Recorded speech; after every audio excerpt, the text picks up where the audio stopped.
ونستغفره ونعوذ بالله من شرور أنفسنا وسيئات أعمالنا من يهده الله فلا مضل له ومن يضلل فلا هادي له وأشهد أن لا إله إلا الله وحده لا شريك له وأشهد أن محمدا عبد الله ورسوله اللهم صل وسلم على نبينا محمد وعلى آله وأصحابه الطيبين الطاهرين ومن تبعهم بإحسان إلى يوم الدين عباد الله أوصيكم ونفسي بتقوى الله عز وجل فاتقوا الله في علانكم وسركم اتقوا الله في أنفسكم وأولادكم وأزواجكم وعشيرتكم نسأل الله سبحانه أن يجعلنا وإياكم من عباده المتقين ومن عباده المؤمنين المخلصين إنه ولي ذلك والقادر عليه أيها المسلمون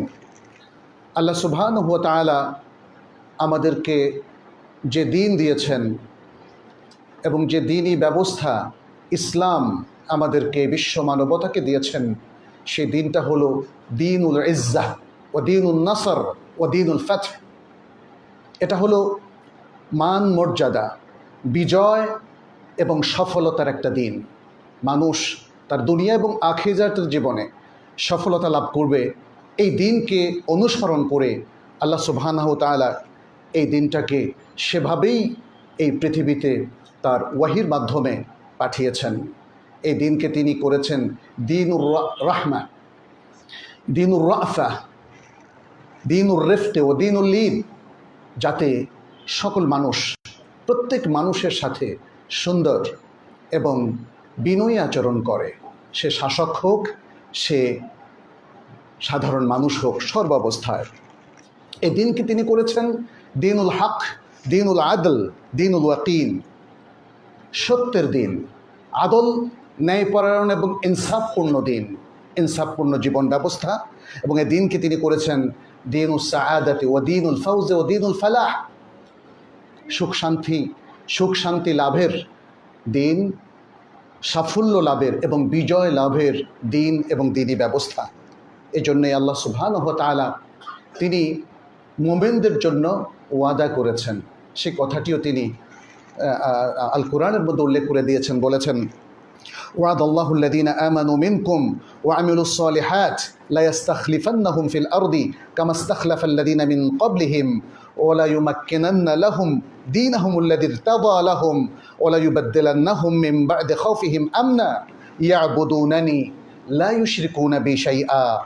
আল্লাহ সুবহানাহু ওয়া তাআলা যারা তোমাদের মধ্য থেকে ঈমান পোষণ করে তাদেরকে প্রতিশ্রুতি দিয়েছেন এবং যারা আমলে সালেহ করে তাদেরকে প্রতিশ্রুতি দিয়েছেন যে অবশ্যই তিনি তাদেরকে জমিনে কর্তৃত্ব দান করবেন, যেমনিভাবে তাদের পূর্ববর্তীদেরকে কর্তৃত্ব দান করেছিলেন। এবং অবশ্যই তিনি তাদের দিনকে শক্তিশালী করবেন, যেই দিনটাকে তিনি মনোনীত করেছেন, এবং তাদের ভয়ভীতি এবং ত্রাসের পরে তাদেরকে নিরাপত্তা দান করবেন। তারা আমার ইবাদত করবে এবং আমার সাথে কাউকে শরীক করবে না। আল্লাহ সুবহানাহু ওয়া তাআলা তিনি আল আজিজ, আল কাহির, আল জব্বার, এই যে তার সিফাতগুলো, এই সিফাতগুলো আমাদের অনেকেই পড়েও না, জানেও না। সেই জন্য আমাদের ঈমান অনেক সময় দুর্বল হয়ে যায়। বিপদ, ষড়যন্ত্র, নানা প্রকার অপারেশন, জুলুম, নির্যাতনের স্টেম রোলার যখন কোনো জাতির উপর আসতে থাকে, দুর্বল ঈমানদাররা ঈমান থেকে বেরিয়ে যায়, তারা ধৈর্যের কথা ভুলে যায়। কিন্তু আল্লাহ সুবহানাহু ওয়া তাআলা তিনি কাহির, পরাক্রমশালী, আল আজিজ, মহাশক্তিধর, আল কাদির, সব কিছুর উপর তিনি ক্ষমতাবান, আল জব্বার, তার জাবারুত এবং তার নিয়ন্ত্রণ, তার শক্তির সামনে কোনো শক্তি পৃথিবীতে ধোপে টেকে না। তিনি তো সেই মহাশক্তি যিনি ফেরাউন নমরুদের মতো আল্লাহদ্রোহীদেরকে ধূলিসাৎ করে দিয়েছেন, যুগে যুগে এরকম আরও বহু লোককে ধূলিসাৎ করেছেন। কিন্তু একটা সময় তাদেরকে তিনি ক্ষমতা দিয়েছেন যেন আল্লাহর বান্দাদের ঈমান তিনি পরীক্ষা করতে পারেন। এটা আল্লাহ তাআলার একটা সুন্নাহ সিস্টেম।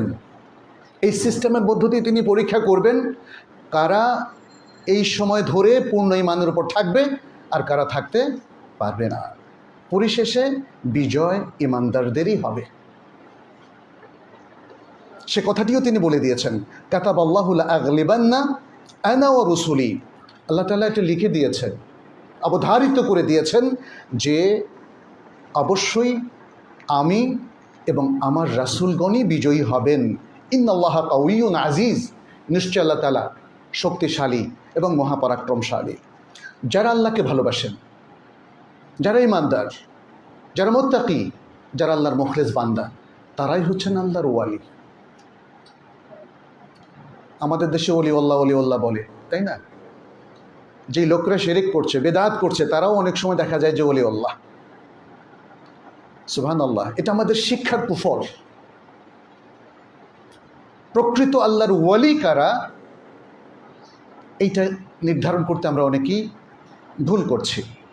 আল্লাহর ওয়ালি তারাই যারা প্রকৃত ঈমানদার, যারা কোরআন সুন্নাহর প্রকৃত অনুসারী, যারা দ্বীনের সঠিক ইলমটাকে ধারণ করেন, লালন করেন এবং আমল করেন, এরা হলেন আল্লাহর ওয়ালি।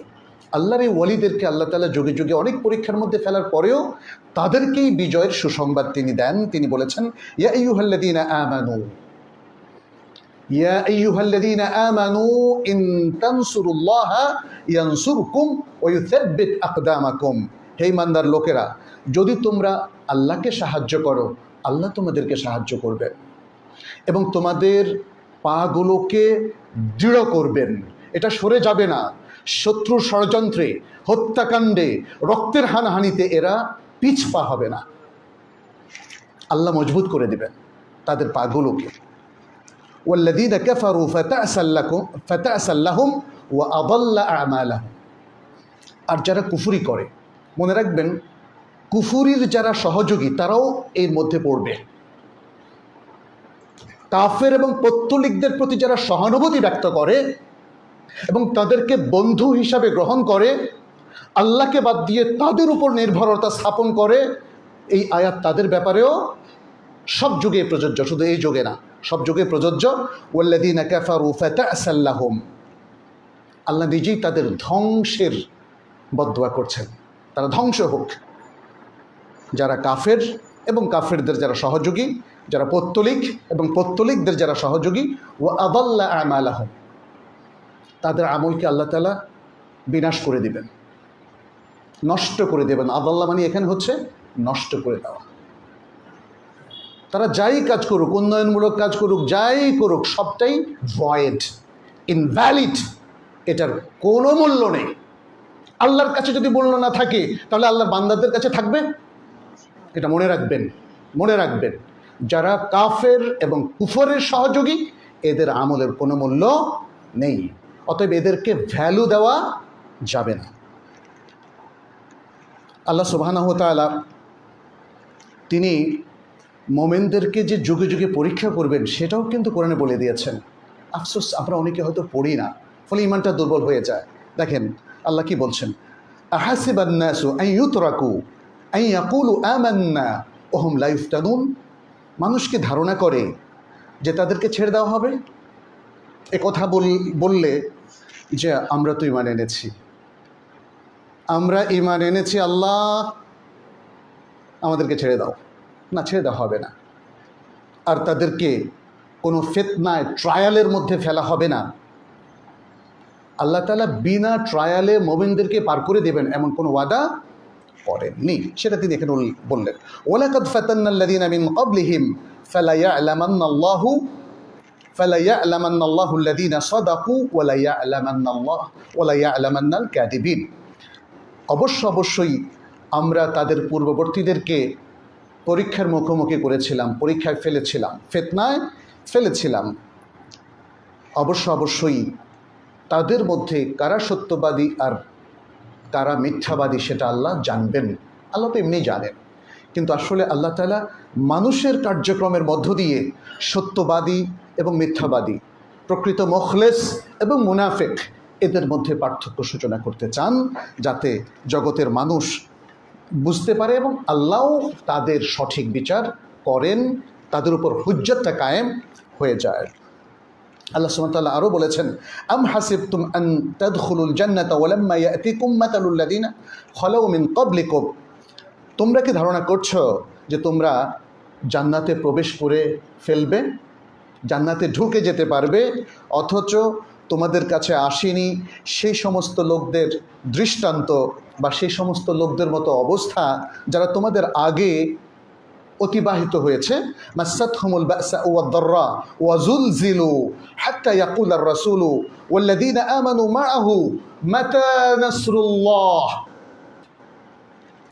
তাদের দুঃখ কষ্ট তাদেরকে পেয়ে বসেছিল, তারা প্রকম্পিত হয়েছিল, কঠিন এক জীবনের মধ্যে তারা পড়ে গিয়েছিল। এমনকি রাসূল এবং তার সাথে যারা ঈমান পোষণ করতেন তারা বলেছিলেন আল্লাহর কাছে হাত উঠিয়ে যে মাতা নাসরুল্লাহ, আল্লাহ তোমার সাহায্য কবে আসবে।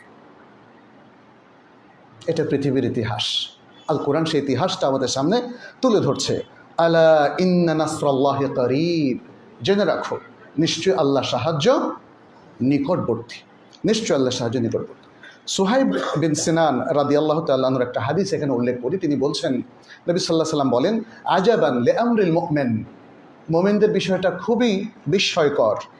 ইন্না আমরাহু কুল্লাহু খায়র, তার প্রত্যেকটা বিষয়ই কল্যাণমুখী, কল্যাণজনক, তার প্রত্যেক অবস্থাই কল্যাণজনক।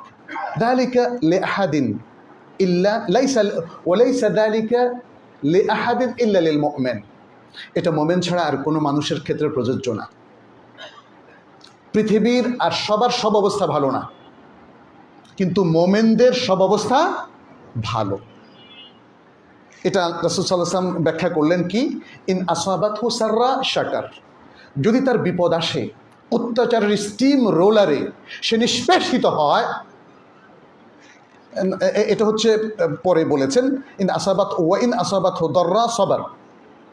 প্রথম হচ্ছে যদি তার ইন আসাবাতহু সাররা, তার খুশির কোনো বিষয় হয়, তার বিজয় অর্জিত হয়, আনন্দমুখর কোনো সংবাদ তার কাছে আসে, তাহলে সে শকর করে, সে কিন্তু আল্লাহকে ভুলে যায় না, সে আল্লাহমুখী হয়। কারণ আল্লাহই তাকে নেয়ামত দিয়েছেন এবং আল্লাহই তাকে আনন্দ দিয়েছেন, নেয়ামত দিয়েছেন, বারাকা দিয়েছেন, রহমত দিয়েছেন, তৌফিক দিয়েছেন, বিজয় দিয়েছেন। ফাকানা খায়রাল্লাহ, তাহলে এই অবস্থা তার জন্য উত্তম হয়। ওয়াইন আসাবাতহু দাররা, আর যদি তার উপর বিপদ হয়, সবার, সে সবর করে। সে কিন্তু বলে না আল্লাহ তুমি কোথায়, তুমি থাকলে আমার এই অবস্থা কেমনে হয়, আল্লাহ তুমি কথা শুনছো না কেন, এরকম অভিযোগ অভিমান করে না। আমরা জানি বিভিন্ন বিপদে অনেকেই অভিযোগগুলো আল্লাহর কাছে করে থাকেন। দুর্বল চিত্তের মানুষ তারা, ইমানটাকে মজবুত করতে পারে নাই, ইমানের এডুকেশনটা তারা নিতে পারে না, এই জন্য এই ধরনের কথা বলে। যদি আপনারা কেউ কখনো এরকম কথা বলে থাকেন, এখনই তওবা করেন, আর জীবনে কখনো বলবেন না। আপনার নিজের ব্যক্তিগত কোনো বিপদে, সামাজিক কোনো বিপদে, দেশের রাজনৈতিক কোনো বিপর্যয়ে, নানা রকম যতই আপনার উপর অত্যাচারের খড়গ কৃপান যদি নেমেও আসে, তবু আল্লাহকে দোষারোপ করবেন না। এটা পরীক্ষা, আর এই পরীক্ষায় উত্তীর্ণ হলে আপনার জন্য মহা পুরস্কার। সে কথাটি রাসূল সাল্লাল্লাহু আলাইহি ওয়াসাল্লাম বললেন, যদি তার কঠিন কোনো অবস্থা হয় সে সবর করে, ফাকানা খায়রাল্লাহ, এটাও তার জন্য উত্তম। তাহলে মোমিনের সকল অবস্থায় সে আল্লাহ থেকে বিচ্ছিন্ন হয় না, সে ঈমান থেকে বিচ্ছিন্ন হয় না, সে আল্লাহর প্রতি কোনো আঙ্গুল তোলে না, আল্লাহর প্রতি কোনো অভিযোগ তার থাকে না।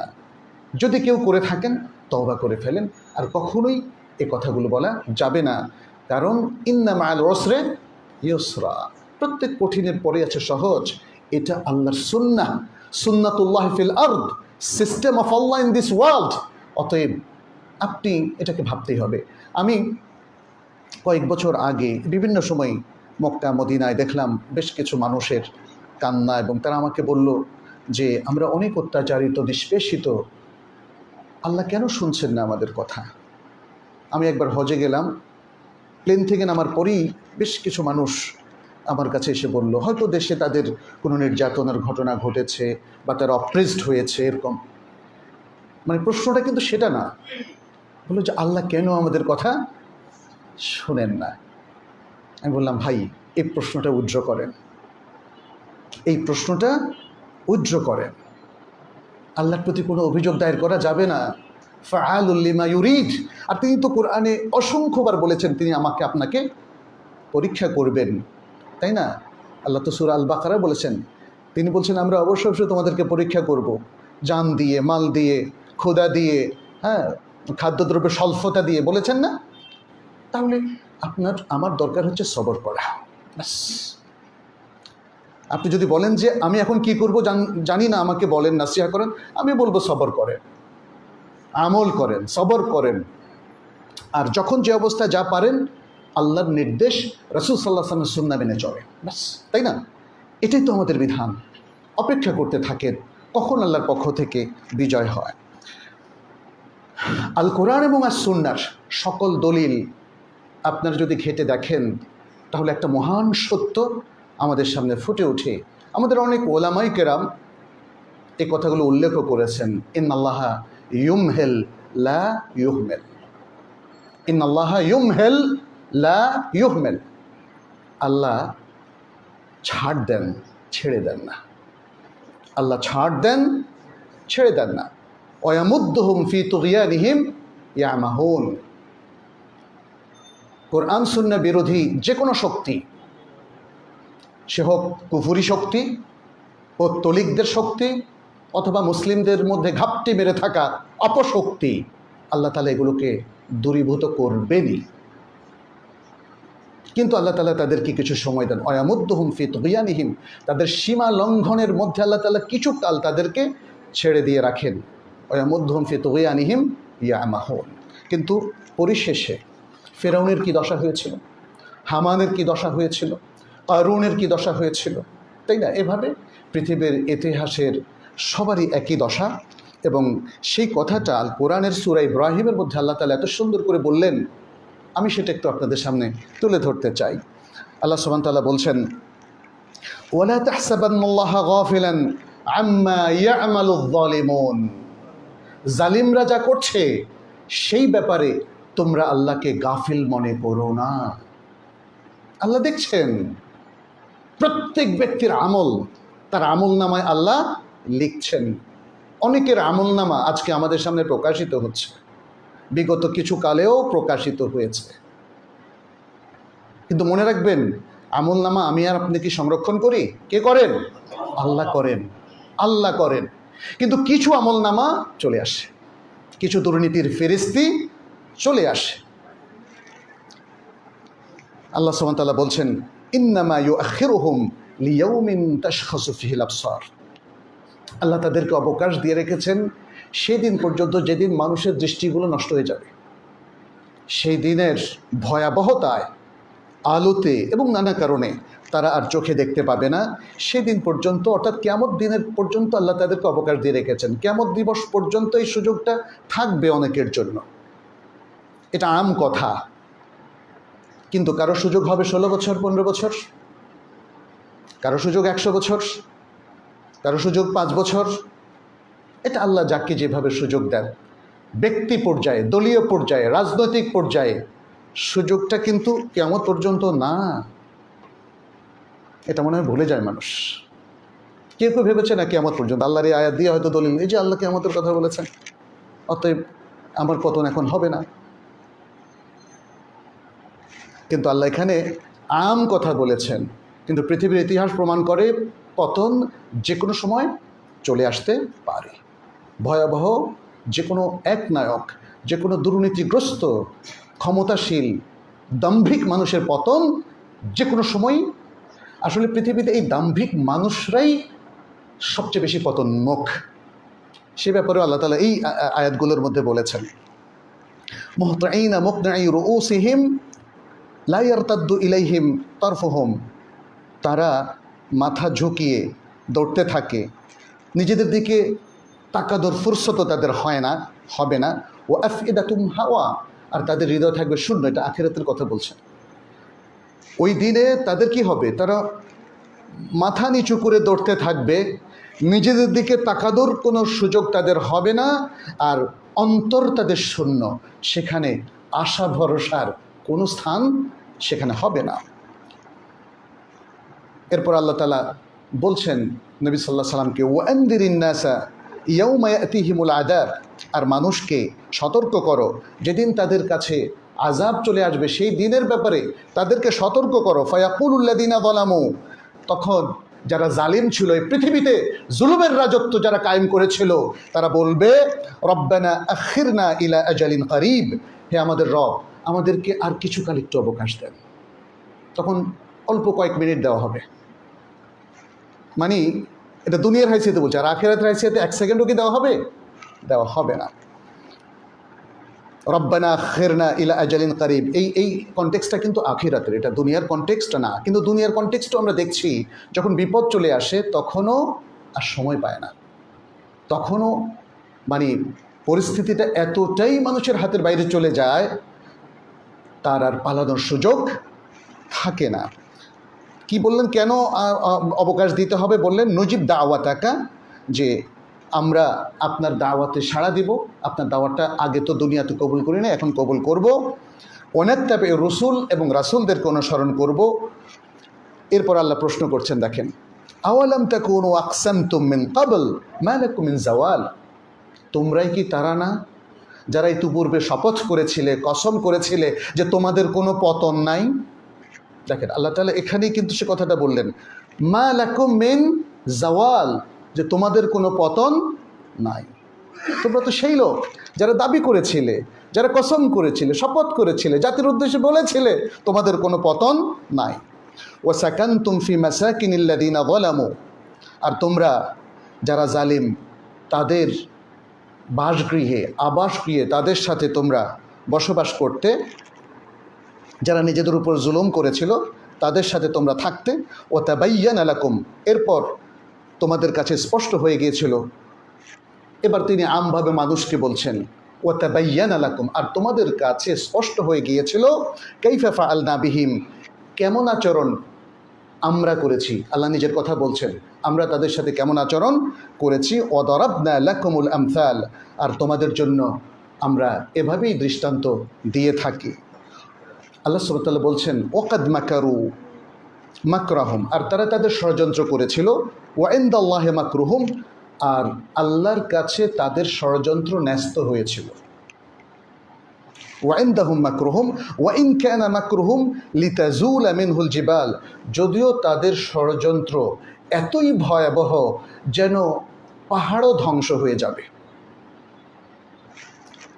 ফালা তাহসাবান্নাল্লাহা মুখলিফা ওয়াদিহি রুসুলাহ, অতএব তোমরা আল্লাহকে এমনটা মনে করো না যে তিনি তার রাসূলদেরকে যে ওয়াদা দিয়েছিলেন সেটার খেলাফ তিনি করবেন।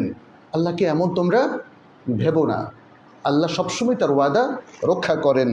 ইন্নাল্লাহা আজিজুন যু ইনতিকাম, নিশ্চয় আল্লাহ তাআলা পরাক্রমশালী, শক্তিশালী। সম্মানিত মুসল্লিয়ানে কেরাম, আল্লাহ সুবহানাহু ওয়া তাআলার পক্ষ থেকে আজকে আমাদের দেশের প্রেক্ষাপটটাও আমরা যদি পর্যালোচনা করি, সেখানে দেখব বিগত বছরের পর বছর ধরে মানুষ যতটা নিষ্পেষিত হচ্ছিল, মাজলুম হচ্ছিল, এবং মানুষের অধিকারকে দিয়ে ছিনিমিনি খেলা হচ্ছিল, তা থেকে আল্লাহ তাআলার একটা উত্তরণ করেছেন। আলহামদুলিল্লাহ, আল্লাহর শুকরিয়া আদায় করেছে পুরো জাতি। আর সবচেয়ে একটা আশার যে বিষয়টা আমরা দেখেছি সেটা হচ্ছে, যারা জুলুম এবং জালিমদেরকে কোনোভাবেই দেশের আপামর জনগোষ্ঠী দূর করতে পারছিলেন না, তখন তরুণ নেতৃত্ব চলে এসেছে।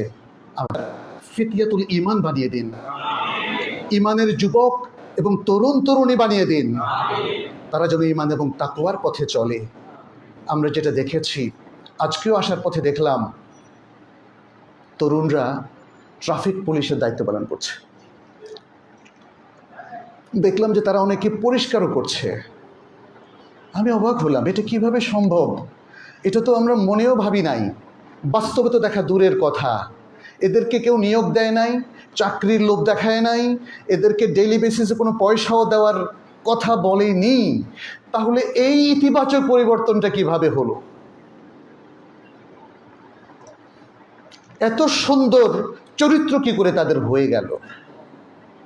আল্লাহু আকবার। এতে বোঝা গেল যে মানুষ যদি সত্য চেতনায় উদ্বুদ্ধ হয়। আর সবচেয়ে বড় সত্য হচ্ছে আল্লাহ সুবহানাহু ওয়া তাআলা, সবচেয়ে বড় সত্য হচ্ছে ইসলাম, সবচেয়ে বড় সত্য হচ্ছে আল কোরআন, সবচেয়ে বড় সত্য হচ্ছে সুন্নাহ। ইসলামের এই কালোজয়ী আদর্শের চাইতে সত্য পৃথিবীতে আর কিছু নেই। যদি মানুষ তাতে উদ্বুদ্ধ হয় তাহলে সমাজটা পাল্টে যাবে। আমরা তো আল্লাহর কাছে পাওয়ার জন্যই কাজ করি, দুনিয়া পাওয়ার জন্য না। আমার বিশ্বাস আজকের তরুণরা জেগে উঠেছে। এই তরুণদেরকে যদি আজকে ওলামায়ে কেরাম, ইমাম খতিব এবং ইসলামিক স্কলাররা সঠিকভাবে তাদের সাথে বন্ধুত্ব করতে পারে, মাসালা মাসাইলের মধ্যে নিজেদেরকে আবদ্ধ না রেখে এবং ঝগড়া বিবাদে নিজেদেরকে আবদ্ধ না রেখে যদি তরুণদের পাশে দাঁড়ায় মুরব্বীর মতো, তাহলে তরুণরা কখনো পথ হারাবে না ইনশাআল্লাহ, এবং তারা সুন্দরভাবে এগিয়ে যেতে পারবে। তরুণ নেতৃত্ব আমাদেরকে আরও ইসলামের মহান সব বিজয়ের কথা স্মরণ করিয়ে দেয়। ইসলামের বড় বড় বিজয়ে তরুণদের বিশাল ভূমিকা ছিল।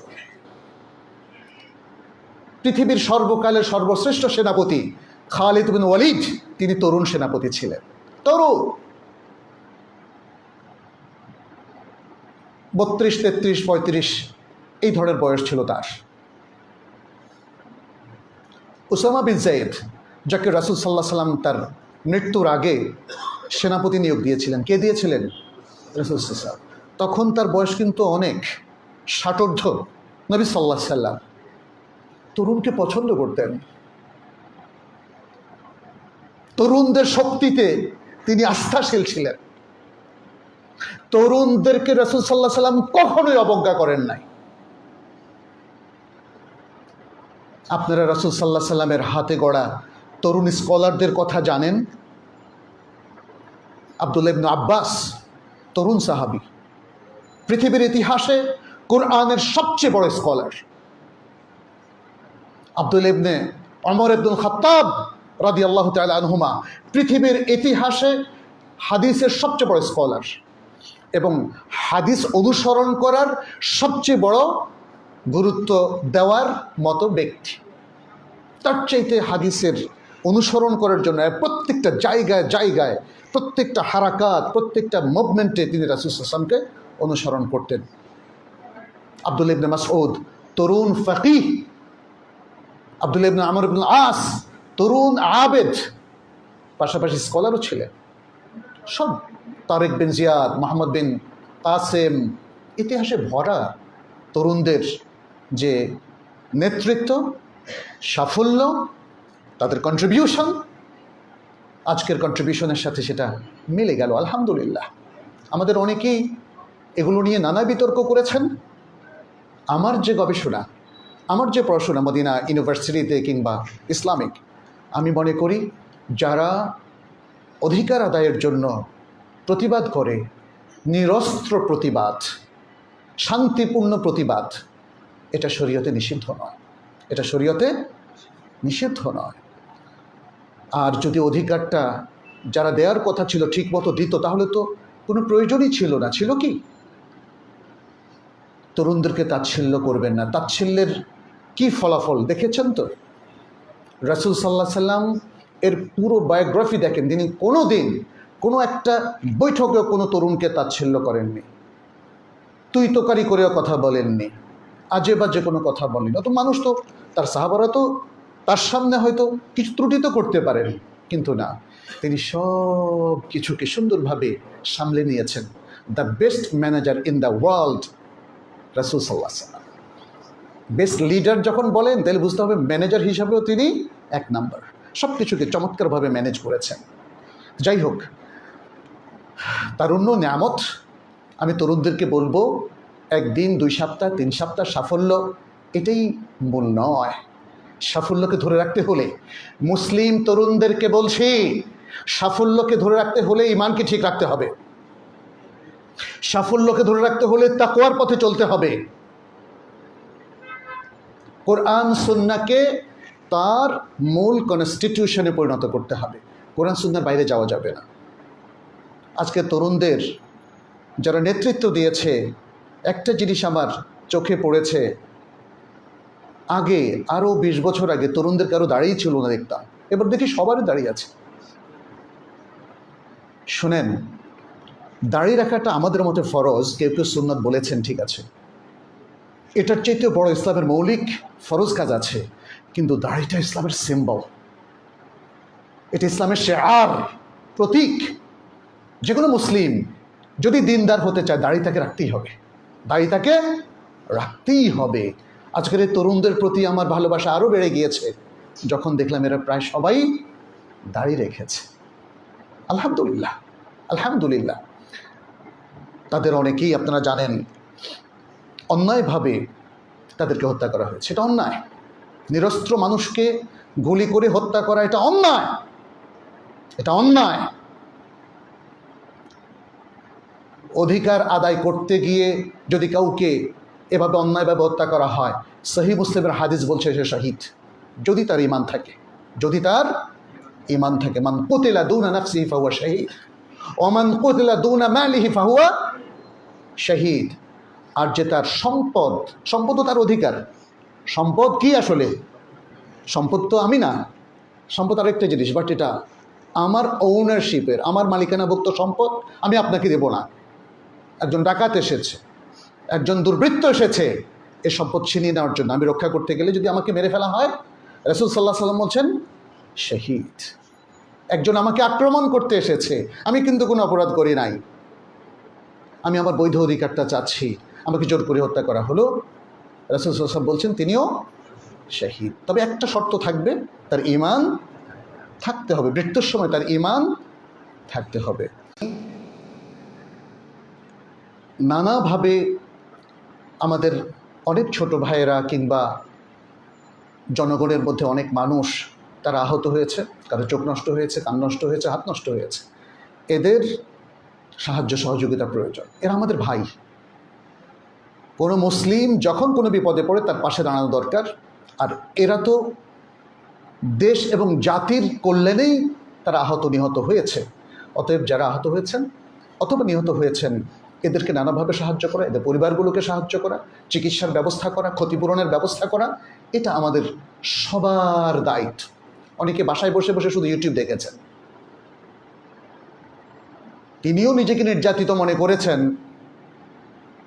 এবং হয়তো প্রত্যক্ষভাবে কোনো ধরনের কন্ট্রিবিউশনে তার অংশগ্রহণ করার সুযোগ হয় নাই। তাহলে এখন দেশ গড়ার কাজে অংশগ্রহণ করেন, মানুষ যারা ক্ষতিগ্রস্ত হয়েছে তাদের পাশে দাঁড়ান, তাদের দিকে সাহায্যের হাত বাড়িয়ে দেন। তাহলে আমার মনে হয় একটা ন্যারেটিভ তৈরি হবে। আমাদের মুসলিমদের ব্যাপারে বেশ কিছু সমস্যা আছে, আমি বলি, কোনো ভালো ন্যারেটিভ তৈরি হচ্ছে না। ন্যারেটিভ মানে বুঝতে পারছেন তো, একটা সূচক।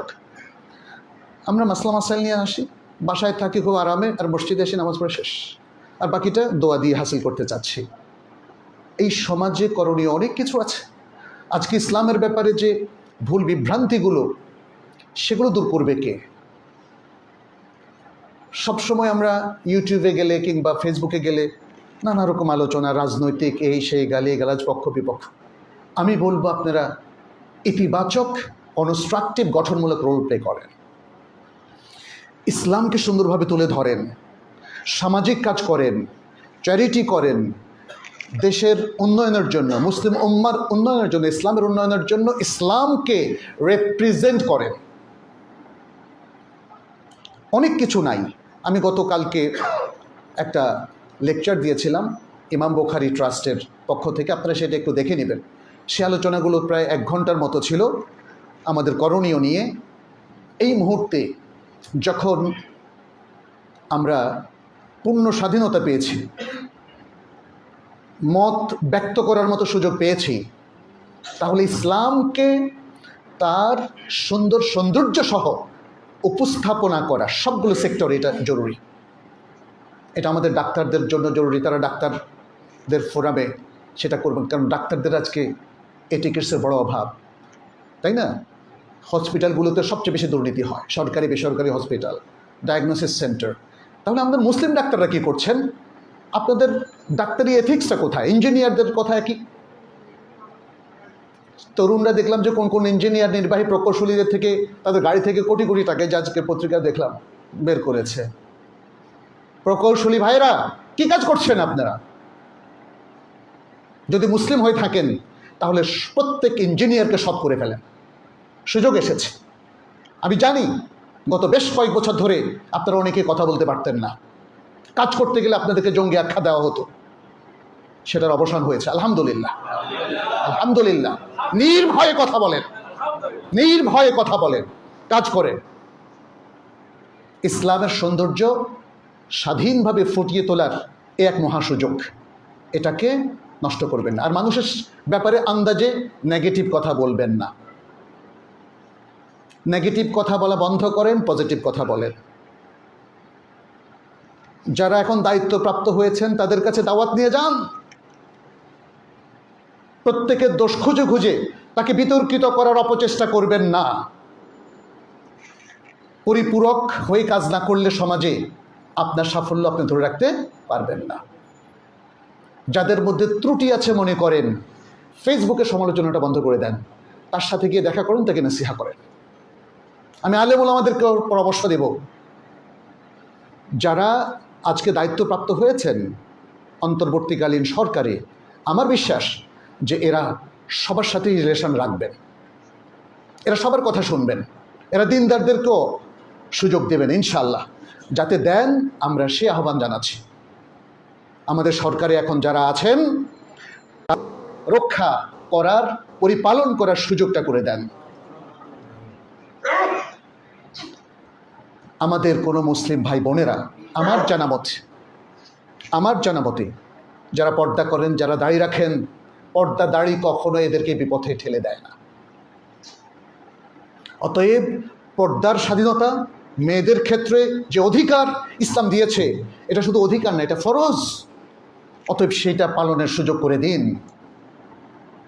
যদি বিভিন্ন হোটেলে ফ্যাশন শো হতে পারে, তাহলে তার চাইতে কি হাজার গুণ উত্তম নয় যে মেয়েরা তাদের শরীর ঢেকে রাখবে?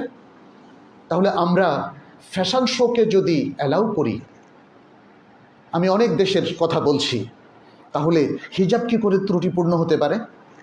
এই বিষয়গুলো ব্যাপারে আমি বলবো যে মানুষ যে রিলিজিয়াস রাইটস এবং তার যে মোরাল রাইটস, তার যে জীবনের জন্য যে যে অধিকারগুলো, এগুলো সব যেন সংরক্ষণ করা হয় এবং মানুষের মেধার জন্য লালন করা হয়, বৈষম্য যেন দূর করা হয় এবং সকল প্রকারের যে ডিসক্রিমিনেশন আছে, মানুষের মধ্যে যে ভেদাভেদ হানাহানি আছে, এগুলো যেন দূর করা হয়, আমরা সে পরামর্শ দিচ্ছি।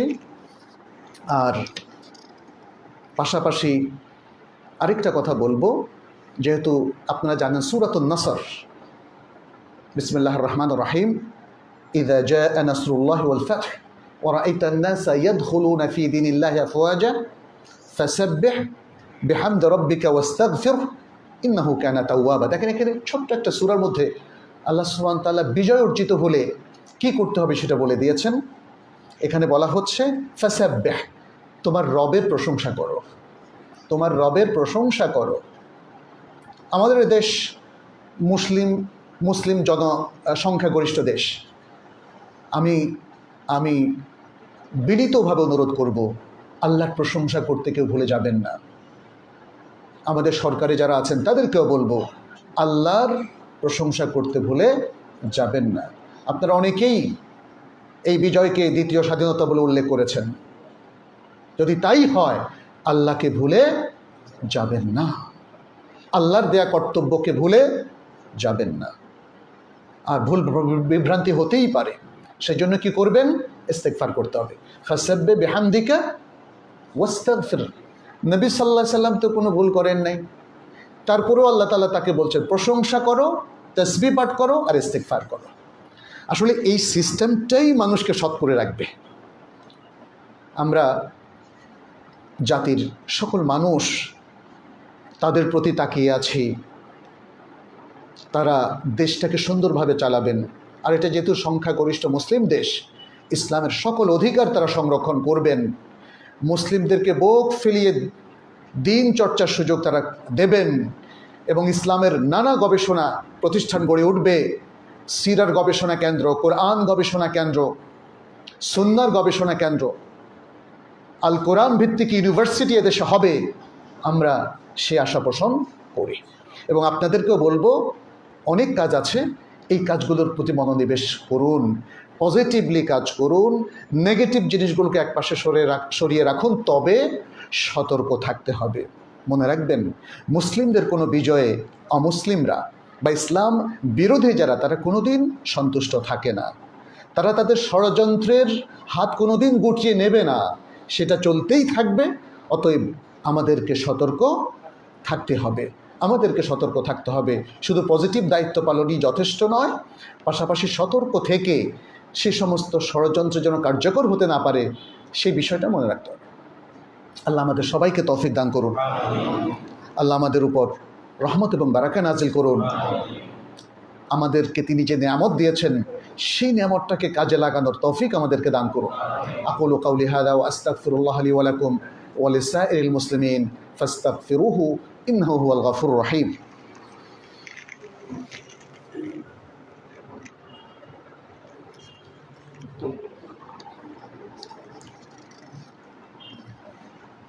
আলহামদুলিল্লাহি রাব্বিল আলামিন ওয়াল আকিবাতু লিল মুত্তাকিন ওয়া উসাল্লি ওয়া উসাল্লিমু আলা নাবিয়িনা মুহাম্মদ ওয়া আলা আলিহি ওয়া আসহাবিহি আজমাইন। আইয়ুহাল মুসলিমুন, উসিকুম ওয়া নাফসি বিতাকওয়াল্লাহি আযজা ওয়া জাল ওয়া বিত্তিবা'i সুন্নতি নাবিয়িনা মুহাম্মাদিন সাল্লাল্লাহু আলাইহি ওয়া সাল্লাম। اللهم تقبل منا إنك أنت السميع العليم وتب علينا إنك أنت التواب الرحيم. عباد الله, আল্লাহ সুবহানাহু ওয়া তাআলার অপার শুকরিয়া আদায় করছি, যিনি আজকের এই প্রেক্ষাপটে একটা নতুন দিগন্ত আমাদের সামনে উন্মোচিত করে দিয়েছেন। আলহামদুলিল্লাহ। আমাদের কিছু করণীয় সম্পর্কে আমি ইতিমধ্যে কথা বলেছি, আরও কিছু খুব সংক্ষেপে আমরা বলতে চাই। সেটি হচ্ছে, আমাদের ব্যক্তিগত জীবন থেকে শুরু করে সর্বত্র, আমাদের পরিবারগুলো, আমাদের প্রতিবেশী, আমাদের ব্যবসা বাণিজ্য, সর্বক্ষেত্রে দ্বীনের সৌন্দর্য ফুটিয়ে তোলার যেন চেষ্টা আমরা অব্যাহত রাখি। মনে রাখবেন, ইসলামকে যারা প্রতিনিধিত্ব করতে চান, তাদের একটা জিনিস খুব জরুরি, এলেম। তা নাহলে ভুল প্রতিনিধিত্ব হয়ে যাবে, ভুল প্রতিনিধিত্ব হয়ে যাবে। এই জন্য সকলে এলেমমুখী হন। পরিবারের বয়োজ্যেষ্ঠরা যদি প্রয়োজনীয় এলেম অর্জন করতে পারেন, তাহলে আপনি আপনার সন্তানদেরকে এডুকেট করতে পারবেন। এদেশে ইসলাম প্রিয় মানুষের মধ্যে এখনও নানা রকম ফেরকাবাজি আছে, এখনও অসংখ্য বেদাত এবং শিরক আছে। এগুলো দূর হওয়ার একমাত্র একটাই পন্থা, সেটা হচ্ছে এলেম অর্জন করা। আমরাও তো মদিনা যাওয়ার অনেক আগে বেশ কিছু ভুলের মধ্যে ছিলাম, শেখানো হয়েছে ভুল, করার তো কিছু নাই। যখনই সত্যকে জানবেন, ভুলটা স্পষ্ট হবে, তখন মানুষের আকলকে আল্লাহ তাআলা এতটাই শক্তিশালী করেছেন যে অধিকাংশ মানুষই ভুলটাকে শুধরে নেয়। কারণ না হলে তো সে বেওকুফ হবে। বেওকুফ মানে অনবহিত। বেওকুফ অবশ্য আমাদের দেশে একটা গালি, মানে যে জানে না, অর্থাৎ যে তার আকলকে কাজে লাগায় না, সেই বেওকুফ। এটা কেউ হতে চায় না। এলেমমুখী হন। প্রত্যেকটা জায়গায় আমাদের এলেমের মার্কাজ লাগবে। এবং আমি এ প্রসঙ্গে আরও যদি বলতে চাই, তাহলে বলবো যে, যেমন ধরেন, বিভিন্ন কনসালটেটিভ ফার্ম আছে, আপনি দেখেন অ্যাকাউন্টিংয়ের আছে, ইঞ্জিনিয়ারিংয়ের আছে, ডাক্তারের আছে, কিন্তু আমাদের ইসলামের নাই। বাংলাদেশে এত এত ব্যবসায়িক ইসলাম, মানে ইসলামিক ব্যবসায় কনসালটেশন ফার্ম আছে? একটাও আছে? নাই। এই জন্যই দেখেন হারাম ব্যবসায় ভরে গেছে। সেন্টার ফর মেডিকেল এথিক্স ধরেন এই টাইপের কোনো কিছু কি আছে? নাই। ফলে ভালো ভালো ডাক্তাররাও অনেকে আমাকে জিজ্ঞেস করেন, আমি তো চাই না, তারপরেও উপহার আসে, নেওয়া যাবে কি না? আমি অবশ্যই একটাই বলি, হয়েছে না, এটা নেওয়া যাবে না। এটা আপনার আগের জেনারেশনের ডাক্তাররা নিতেন না, এখন আপনিও নেবেন না, যদি আপনি সৎ হয়ে থাকেন। এভাবে এই যে ফ্যামিলি কাউন্সিলিংয়ের সেন্টার হতে পারে, নানা ধরনের। এগুলো না করলে না ইসলামকে আসলে ওই শুধু ওয়াজ করে এই মেম্বার থেকে ঠিক করা যাবে না। মানুষকে আত্মগঠনের জন্য কনসালটেন্সি দিতে হবে, পরামর্শ দিতে হবে। মানসিক স্বাস্থ্যকেন্দ্রগুলো দেখছেন না কীভাবে নিবিড়ভাবে তারা সেবাটা দিচ্ছে, এরকম ইসলামিক সেবাটা দিতে হবে, এরকম ইসলামিক সেবাটা দিতে হবে। তাহলেই দেখবেন যে পুরো দৃশ্যপট পাল্টে যায়। এই সুযোগটা গ্রহণ করুন, আমি সেদিকে আহ্বান জানাচ্ছি। এবং পাশাপাশি আমি মনে করি বর্তমানে করণীয় নিয়ে আমাদের এই মসজিদেও কিছু সেমিনার হতে পারে, কিছু ওয়ার্কিং সেশন হতে পারে। কারণ খুতবায় তো সব বলা যায় না, খুতবা তো সংক্ষিপ্ত। এমনি আজকে অনেক লেট করে ফেলেছি, আমি প্রায় 15-20 মিনিট বেশি সময় নিয়েছি, সেই জন্য খুবই দুঃখিত। কিন্তু কথাগুলো আমি বলতে চাচ্ছিলাম, এই যে আমাদের প্রতিষ্ঠানগুলো, মসজিদ, এগুলোকেও আপনার শুধু উপাসনালয় এর মধ্যে সীমাবদ্ধ না রেখে জ্ঞান কেন্দ্র হিসাবে, রিসার্চ সেন্টার হিসাবে এগুলোকে কাজে লাগাতে হবে।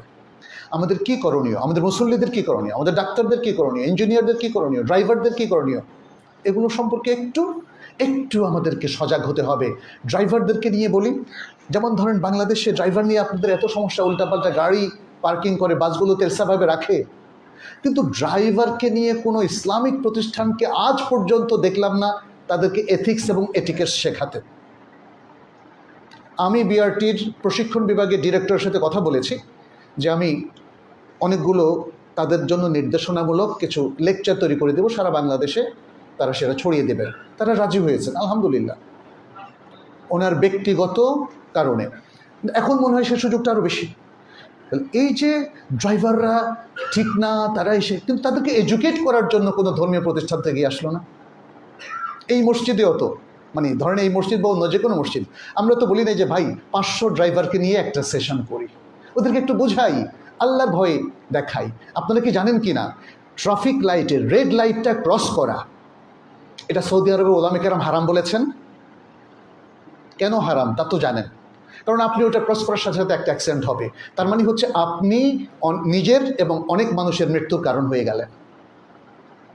তাহলে ড্রাইভিং পেশার মধ্যেও হালাল হারাম আছে, এটা তাদেরকে জানালে তাদের মাইন্ডসেটটা হতো। এটা জাস্ট একটা উদাহরণ দিলাম। যাই হোক, আল্লাহ তাআলা আমাদেরকে তৌফিক দান করুন, আমাদেরকে ক্ষমা করুন এবং আমাদেরকে আরও মজিদ তৌফিক দান করুন যেন অনেক ভালো ভালো কাজ আমরা করতে পারি। আল্লাহর কাছে আমরা সেই তৌফিক কামনা করছি। আমাদের যে সকল ভাইয়েরা অধিকার আদায়ের জন্যে, জাতির কল্যাণের জন্যে আল্লাহ তাদেরকে নিয়ে গিয়েছেন, আল্লাহ যেন তাদের শাহাদাত কবুল করেন, আল্লাহ যেন তাদেরকে জান্নাতুল ফেরদাউস দান করেন। যারা আহত হয়েছেন আল্লাহ যেন তাদেরকে অতি দ্রুত সুস্থ করে দেন এবং আমাদের সবাইকে এক দেহ এক প্রাণ হয়ে কাজ করার তৌফিক দান করেন। আমাদের মধ্যে অনেকেরই অসুবিধা রয়েছে, আল্লাহ যেন তাদের সেই অসুবিধাগুলোকে দূর করে দেন, তাদেরকে প্রশস্ততা দেন, রিজিকের প্রশস্ততা দান করেন। যারা অসুস্থ আছেন আল্লাহ যেন তাদেরকে সুস্থতা দান করেন, তাদেরকে সুস্থ করে দেন। যারা মারা গিয়েছেন আল্লাহ যেন তাদেরকে কবর আযাব মাফ করে দেন, জাহান্নামের আযাব মাফ করে দেন, জান্নাতুল ফেরদাউস তাদেরকে নসিব করেন। আল্লাহ যেন আমাদের সকল কাজে বারাকা দেন, আল্লাহ যেন আমাদের ইমান, আমল, ইখলাস এবং ইলমের মধ্যে বারাকা দেন। হাদা ওয়া সাল্লু ওয়া সাল্লিমু আলা নবিয়িনা মুহাম্মদ। ফাকাদ ক্বালা আল্লাহু সুবহানাহু ইন্নাল্লাহা ওয়া মালাইকাতাহু